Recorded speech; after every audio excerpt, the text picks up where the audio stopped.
En seulement 5 minutes, le Zap Mode vous dévoile l'essentiel de la mode avec toujours plus d'actualités, de tendances, de créateurs et de blogs à découvrir.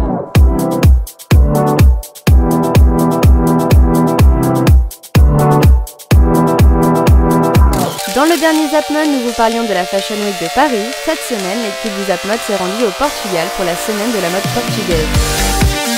Ils ont tenté de se cacher, mais nous les avons reconnus. Ce sont ces créateurs vus à Paris comme Fatima Lopez, Bruce Bushino ou encore Filipe Oliveira Batista. Comme à Paris, il y avait du monde, beaucoup de monde, des photographes, des journalistes, des belles filles et des beaux garçons. Mais il y avait bien sûr des défilés et encore, des défilés. Et pendant que tout le monde s'active pour la Fashion Week portugaise, d'autres se la coulent douce.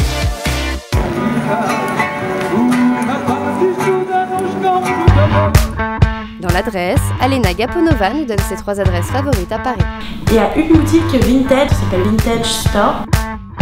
J'y vais assez souvent, dès que j'ai besoin d'un petit t-shirt ou des chaussures, je trouve toujours mon bonheur.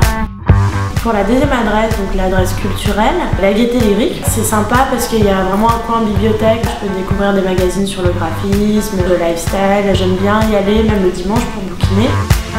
Ma troisième adresse, rue Jean-Pierre Timbaud, ça s'appelle le Downtown et il y a toujours quelque chose à découvrir autant en photo, en peinture, tout le monde peut y aller et c'est très chaleureux.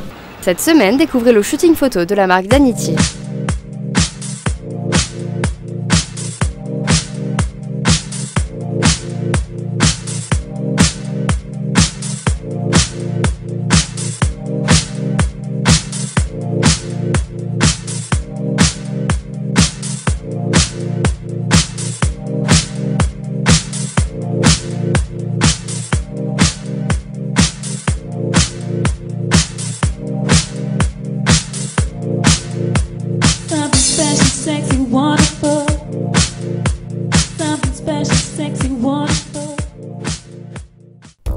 Dans le relooking, c'est Flavien Milon qui nous dévoile sa perception de l'image.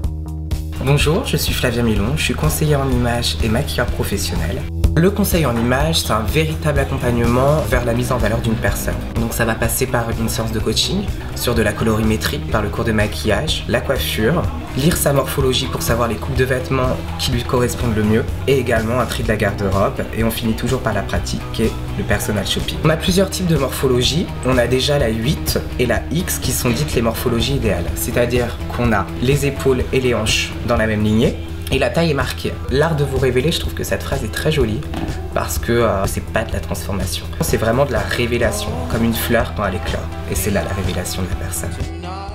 On ne voit que, mais leur conception reste un secret, ce sont les costumes que l'on retrouve sur la scène de l'Opéra de Paris. Les étapes sont nombreuses, réparties en différents ateliers, les couturières, tailleurs, brodeurs ou encore modistes. La directrice des ateliers nous parle de ces métiers, laissés volontairement dans l'ombre. Le métier de costumier est un métier à part entière, mais il y a également les créateurs de mode qui viennent enrichir nos expériences. Nous avons donc très connu Christian Lacroix, c'était un plaisir et une fête de travailler avec lui, également avec Marc Jacobs, avec Adeline André. Nous allons travailler avec Walter von Beirendonck. C'est très passionnant de travailler avec justement les créateurs. Beaucoup de ces activités restent dans l'ombre pour des bonnes raisons, pour maintenir la magie sur scène. Ces métiers-là sont nécessaires pour obtenir ces résultats, on peut dire d'excellence.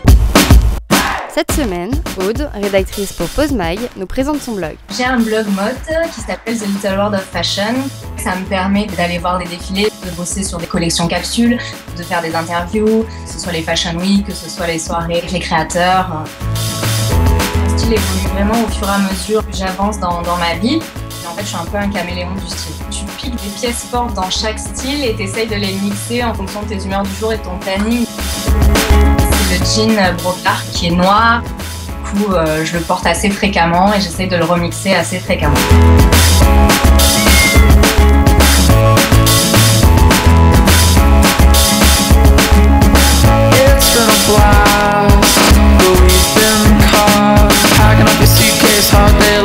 Get the story right, get the story down.